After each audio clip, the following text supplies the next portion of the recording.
thank you for being here. Thank you all for being here at Soul Center, so appropriately named, because this is the place where we come to center on our soul. Our soul, that is where the divine lives through us. Despite what some people think, it's not our personality. It's not our name, it's not our age, it's not our gender, it's not our religion. Those things are beautiful things, aspects of the human experience that are magnificent. But we're here to rise, as the song was saying. We're here to rejoice as we celebrate the bountiful blessings of April. That's the theme of our month. We're here to explore and bathe in the bountiful blessings. And the topic for today is inspired living, is to allow yourself to be inspired. The whole point of human evolution, in case you didn't get the memo, the divine memo, it usually comes as a little download through the intergalactic website. And it is allowing us to know that we are on an evolutionary track. There's a divine inertia pulling us towards wholeness, and every religion, as we are a soul center, part of the New Thought, Ageless Wisdom teachings. Some of you may or may not know that we're part of the New Thought community, and in the New Thought community, we of course are part of that as Soul Center OC, religious science, Christian science, unity, Unitarian. Those are our brothers and sisters out practicing in other areas, but they follow the same tenet. New Thought, if you think about what does that mean, New Thought? New Thought is that because God, as you celebrate God, that's what religions would do. Wouldn't you agree that religions are to celebrate God? Yeah. That's what their whole point is. And but some of them get lost. Some of them get lost in some of the dogmas and the rules and things like that. And in the New Thought, it's about having a fresh idea. A fresh idea that you're grabbing on. It's not that it's new in the way that you get a new car. It's new that it's fresh and alive, and it's inspired by your soul. It's inspired by the divine. It's a divine download that allows you to be present in any moment and to understand whatever is going on in any moment and to thrive in the eternal energies of the divine. There are eternal energies that govern the universe, the eternal energies of love, the eternal energies of peace, joy, grace, beauty, and wisdom. They are everywhere. It is omnipotent, as you often hear us say in our prayer work. The omnipotent omnipresence of God is everywhere. You could get on a spacecraft right now and go out to some other galaxy, and God will be there every moment of the way with you. You can go into the innermost sanctum of your own beingness, and you will find God in your bones, in your tissues. There's no space. There is no place where God is not. And our whole journey in our teachings is to move into the excellent, magnificent experience of that as a fresh idea, as a fresh thought, to be inspired, to be inspirited is what to be inspired is. And so we are here to do that. The rest of the topic title is From Howing to Allowing. So a lot of us, especially in more traditional religious senses, we get caught up in the dogmas of how. Give me a punch list. The ego likes a punch list of what can I do to be enlightened? And it's like, okay, well, if you go ahead and you do this prayer and you do this mantra over and over again, then you're going to be on your way to enlightenment. But the truth of the matter is that some of these sacred prayers that have been passed down through the centuries, and I'm going to back up a little bit because we call ourselves New Thought, Ageless Wisdom. The thing that's not new is that these teachings and these principles have been around for thousands of years. And so we are accessing that which was brought forward by Moses, by Jesus, also known as Yeshua, by Mohammed, by Krishna, by any of the other masters through shamanism, Buddhism, Hinduism, and we are to access that. And sometimes we need a proxy to access these energies, and those proxies can be, so if you were to look in Hinduism and you would see some of the deities, those are proxies, those are opening points to the divine. If I'm going to commune with Ganesha, the remover of obstacles, I'm going to commune with that energy to remove obstacles in my life. That's an aspect of the divine. Or a proxy known as one of the masters, Yeshua, Jesus the Christ, and we know that Christ wasn't his last name, that's a title. It means enlightened ones. It means it's a Messiah. The Messiah, you are the Messiah for your life. We are the Messiah for our lives. We are to awaken to our divine nature on a moment-by-moment,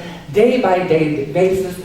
And it's a journey. It's a journey of fun. It's a journey of joy, unless we get too bogged down in lower level howling. Lower levels, there's higher howling and there's lower howling.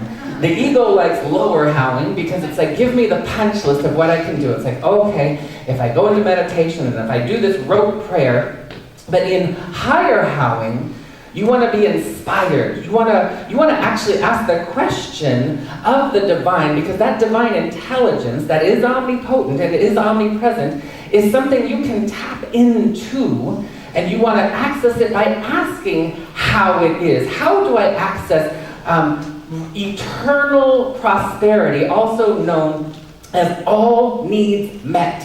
We know in our teachings, and this is a fundamental teaching in all the religions, is that God is your source and supply of all good, and God is only good.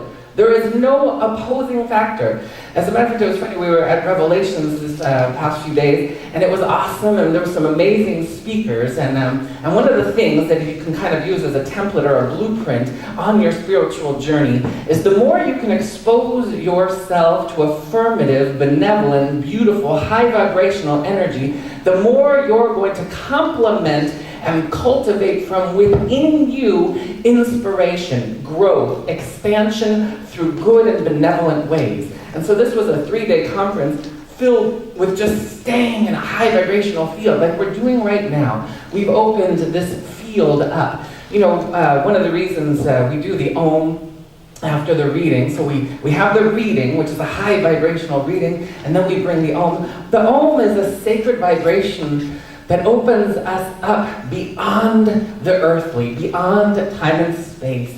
And that particular type of practice is used in all the religions, whether it's chanting or mantras, all of them use it. And it's just a way to open our hearts, our bodies, our minds, our souls, to feel the presence. And sometimes it's incremental, and sometimes it's a quantum leap. And so we want to just be open to higher howling, where you can ask the question, something along the lines of, you want to ask the divine intelligence that created the earth, that births the galaxies, that knows exactly how, like right now, there's no less than 1 million things going on in your body. Your heart is pumping, your lungs are breathing, your eyes are seeing, your ears are hearing. There's vibrational energy flowing through the ear canals and allowing you to discern what I'm saying. The miracles are abounding every moment of every day, but how often do we allow ourselves to really be present enough with that? And so one of the speakers during the conference, she was talking about the indigenous teachings in South Africa of the Zulu nation, and she said in their language, there's no such word for devil. There's no such word for Satan. It doesn't exist, because everything that they do from the moment you're born is to affirm the positive, to affirm the good, to cultivate the divine within you. They don't even have a word for it. It doesn't even exist. And we know if you really study, if you study the sacred text, we also know we want to as you live an inspired living, and as you make yourself available to the truth, you will dispel the erroneous ideas and the dissemination of lies out there, and the misinterpretation of what even Satan or the devil even means in the Bible. It does not mean what you think it means. There is no hell, there is no devil. Its implication is that is a separation from good. It is a separation from the divine. It is a separation from love. So wherever we would be limiting ourselves from experiencing wellness or joy or truth or grace or beauty, that's what they were referencing. And it got misinterpreted, and some people were using it as a control mechanism. Because believe it or not, you may find this hard to believe, but some people use fear as a control mechanism over other people. It's really strange. You may have noticed it in the news or something like that. We even use it, we kind of indoctrinate a little bit in our children when we're bringing them up fear with punishment, and such of that like. And it's like, there's so many studies out now that show positive, affirmative, bringing that energy into somebody's life. When there's two ways to heal in life. And by the way, we're here to do two things. All of us have something to heal. You've heard me say it before, unless you are blissed out of your gourd, absolutely filled with joy. You are present to everything. You're walking down the street so mindfully that all you're doing is blessing everyone. You don't step on the bug as you're walking by because you know it's there. You are present to the sentient life of the whole planet. You're aware of the ecosystems. You're aware of the animal kingdom. You're aware of it all. You don't even have to fuss about recycling or anything because everything you do is already inherently and innately in alignment with divine cooperation. And so a lot of us get overwhelmed, these days, where we think like, oh my God, it's so overwhelming. Like, okay, don't use plastic straws. I gotta use another straw now. I gotta recycle this, and don't get out of we have to have the water out of the plastic bottle because of the BPA's, and I gotta eat organic food and non-GMOs, and there's this whole list, and the ego is getting bogged down in all of this energy, all these to-dos from the lower level of consciousness, and yeah, that is a little bit overwhelming.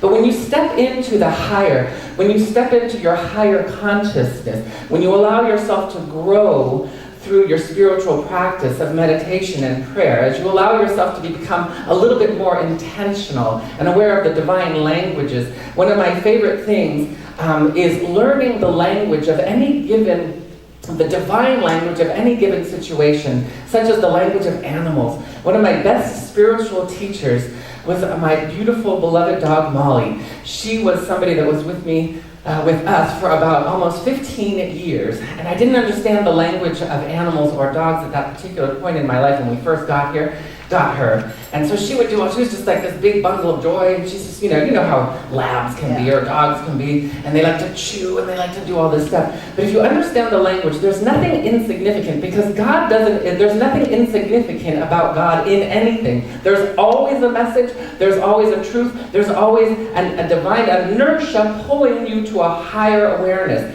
And so I remember as I was getting very serious in my spiritual practice, this was in the very early days, probably about 15 years ago or so, and I was, a Virgo, so we like to do things very, and this was kind of very egoic, and it's like, okay, I'm going to get up in the morning at 5 o'clock, and then I would go into the living room, and I would sit and I would meditate, and then after I'd meditate, I would have my tea, and then after I'd have my tea, I would go out for my run with Molly, and it was all very set in stone, and I felt so good about it, I felt, oh my God, I'm really doing this spiritual thing. Lower H howling. That howling is coming from the punch list of how you'd be like, nothing wrong with that, and it's a great stepping stone when you start with the lower things, and it's like, oh, okay. But as one of the mystics that I ran into when I was on a spiritual pilgrimage in Israel, and I ran into, by coincidence, this mystic in this beautiful town, and I was talking to him, and he was an artist, and I almost started crying right away. I walked into his gallery, and all of a sudden you could just feel the energy, and I was like, oh my God,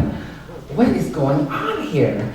And he started talking to me, and I was like, I could just feel the presence just oozing out everywhere. And he started showing me some of his art, and what he would do with his art is he had sacred texts and prayers that he would put onto these things. They looked kind of like mandalas, and I was just like, oh my God, you could feel the vibration coming off of the artwork. It's kind of like when you feel someone who really taps into the presence of their voice or their gift in music, where you feel it, and you're like, oh my God, and I could feel that, and I could feel the truth. And he was saying to me, he's like, religion is it's like elementary school. You learn some of the rules and the principles, but then you graduate from elementary school and you go into mysticism, and mysticism is the next level if you were to move into high school. So you move in there, and then you start to apply the principles that you learned through the text and the readings, and you let them have your way. And that's the allowing. And that's moving into the higher howling. The higher howling is when you ask the Holy Spirit, or you ask the divine. If you want to know something, you ask the divine a question. You can Google, but I will tell you, it is a lot better when an inspiration comes through and you have a divine download that informs you of something. It codes and loads and it liberates something within you. You awaken to something, and we want to awaken to something.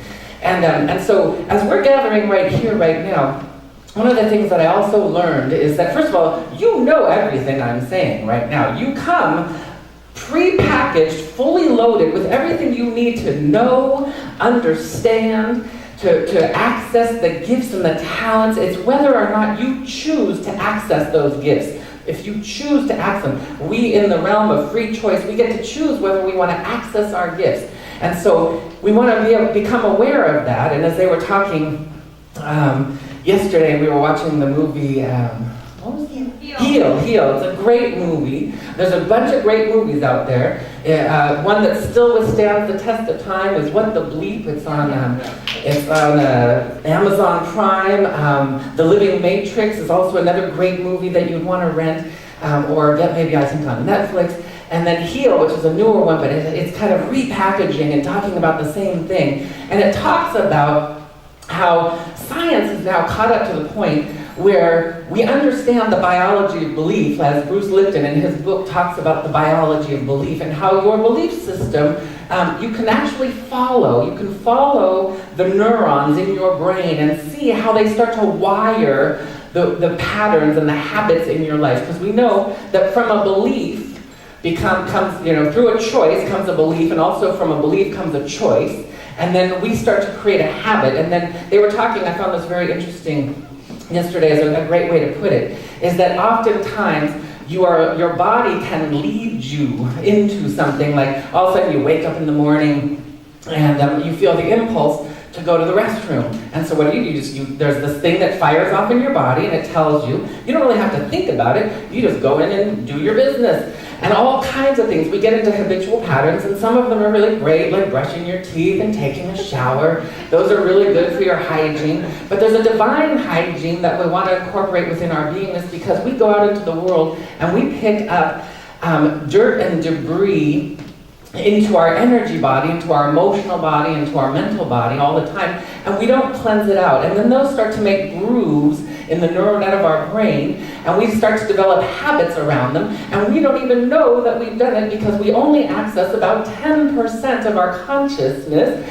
And so we want to start being very deliberate and say, I choose, like right now, today, we're going to choose to access the highest expression of good and consciousness in our lives, in our bodies, in our minds, in our emotions right now. If you agree with me, just say yes. Yes. Okay, good, because that's what we're here for. We're here to access that higher knowledge or the higher wisdom. And remembering, it's kind of like, the ego likes instructions. Like, I can tell you how to ride a bike. I can tell you there's this thing and it's got 2 wheels and handlebars and you're going to get on it, and then you're going to try to find your center of gravity, and then you're going to start pedaling, and you may or may not fall over if you don't find that center of gravity. I can tell you all about it, and you could probably, after I explained it to you, go and tell somebody, hey, I just found out about riding a bike. And what you do is you get on this 2-wheel thing, and there's these handlebars and there's these brakes and things, and then you start pedaling, and then you find your center of balance, and you can ride a bike. But that's not the same as riding the bike. When you get on the bike, you actually have to find your center of gravity. And that's what we do, is we find our center in meditation and in prayer, where we get to connect with the eternal and start to download the eternal into time and space through us. And you actually will become more familiar with who you really are than who you're not. And one of the things that happened recently, not too long ago, I was taking some voice lessons, and so my coach was telling me, like, he goes, first of all, you want to be able to he noticed that I wasn't using my diaphragm, and so he said, go ahead, you want to start to use your diaphragm. And I was like, oh, okay. And so I was using my diaphragm, and it was like kind of weird. I'm like, I didn't even know it was there, And then he said, okay, you want to take, and he goes, when you're bringing the energy up through your vocal cords, push it up into the front, up into your cheeks, almost like into your nasal cavity. Push the energy up there. And I was like, what the heck are you talking about? I said, okay. And so I started to push the energy up there. And I was like, oh my goodness. that is like wild. I didn't even know that existed, that you could even do that. And what it does is it brings a resonance, and it's a way that some of the singers can actually amplify their voice. This is, I'm preaching to the choir over here. And I was like, wow, you're able to channel energy into different areas of your body. And I was like, wow, I didn't even know that existed. And to a degree, we're all kind of like walking smartphones. You've got a bunch of apps on you that you don't even know exist. Did you know that, when you're using your iPhone, that a lot of people don't even know that you can take a picture by using the volume button. You don't have to push the button on the phone. There's a million different things on your smartphone that you can do that you don't even know exist. And that is you. You have a million things that you can do within your beingness that you don't even know exist. And so we want to start to access those things. But if I am just hitting the replay, the reset button, and every day I get up and I do my routine and I go to work and I complain about so-and-so and I do this and I feel victimized and then I come home and I'm so exhausted and then I go to bed and I don't clean myself out, so I wake up tired and exhausted. You just go, oh, here we go, just rolling along. That's why. And it's completely a fun thing to do, as you would say, like, yes, first of all, a spiritual practice is fun. It's filled with love and joy. The very nature of God is love and joy and bliss beyond your wildest dreams. So what's wrong with that? Except, I will say that once in a while, you will come across a stumbling block known as resistance. And resistance is when, I don't want to change.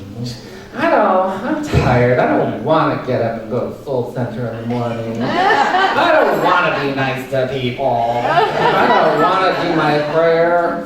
And it's like, you have to remember, this is elementary school. And as we are accessing and cultivating the higher access of howing and allowing, the allowing this is one of the greatest secrets known to man, is that you want to allow, and to women too, I'm not going to discriminate, known to man and women, to humankind, is that when you move into the higher recesses, like it was in the reading, it's about allowing. It takes strength to allow, because you have to become soft. And a lot of us are afraid to become soft, because some of us have softness associated with a vulnerability that's going to hurt us. And when you invite, evoke, and allow the holy presence of God, which we're going to do in just a minute, we're going to call forward the energy of the divine, and it's like you're activating a field of grace around you. And this is where free choice comes into the equation. You activate a field through free choice, the mechanism of free choice, breaking through the rote and the mundane of daily life, and you start to access the higher consciousness of your beingness. From there is where you want to start making choices.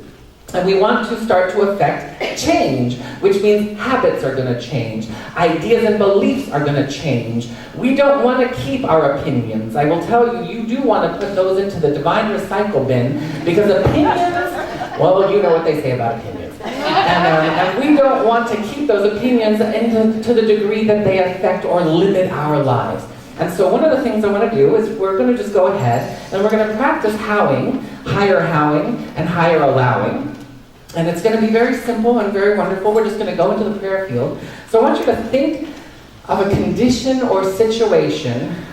So for those of you who may be having a situation or a condition, it could have to do with a relationship, it could have to do with increasing prosperity or wellness or vitality in your life. If there's a situation that you would like to either change, transmute, and transmute and change means we're going to surrender to God, or you want to enhance. Maybe you're doing really well, you've got a certain level of prosperity, but you want to enhance that. Or maybe your relationship is pretty good, but you want to enhance it. You want it to just go from glory to greater glory.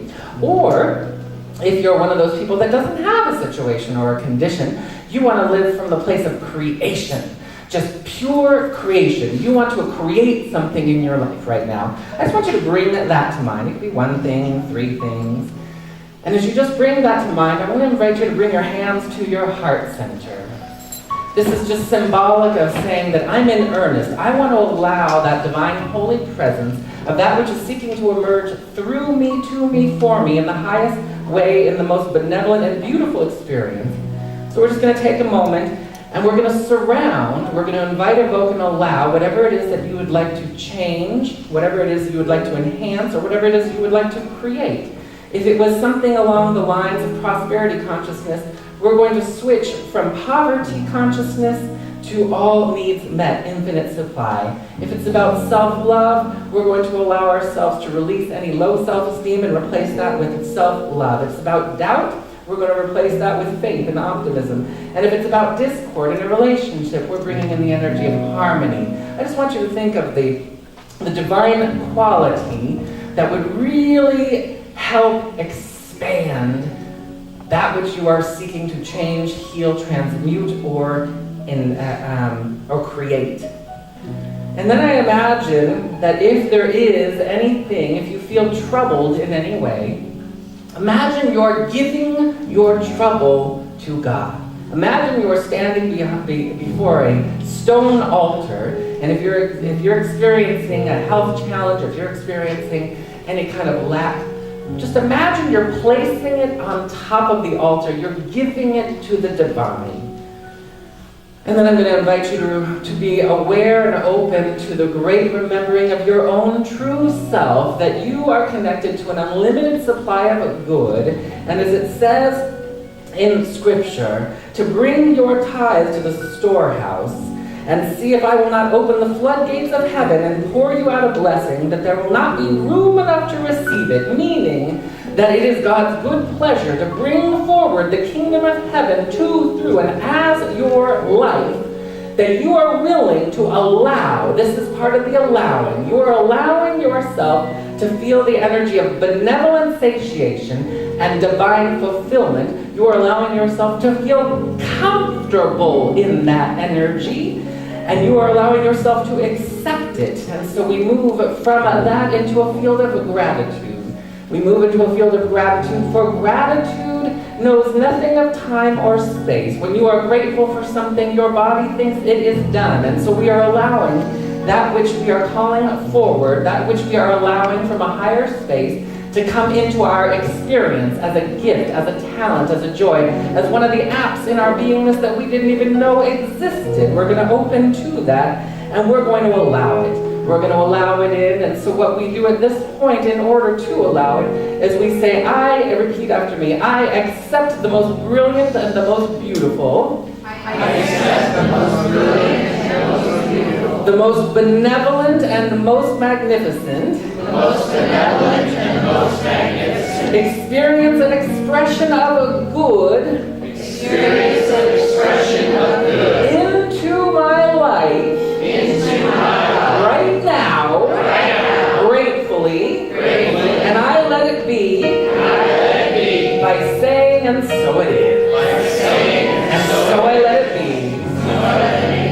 Amen. Amen. Aho. Shalom. Otep. And hallelujah. All right. With that heart.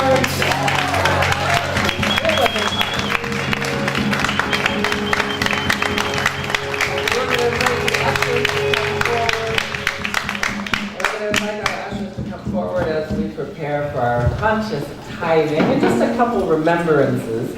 One of the practical things you can do on a punch list of opening yourself up to howling, to a higher howling. So one of the lower howlings, which is really good, is you want to start to change things up a little bit in your life. So a great thing to do to change and start to be able to be more open and to rewire your neural net. Change your morning routine, change your daily routine, move your keys, put them in a different drawer, do things out of order. If you go walking first and then have tea, reverse it. Whatever it is, mix it up, because you want to start to dislodge the programming and become open to the freshness of life. And as we open into tithing, and I bring that up because it's about the energy that you bring to a situation.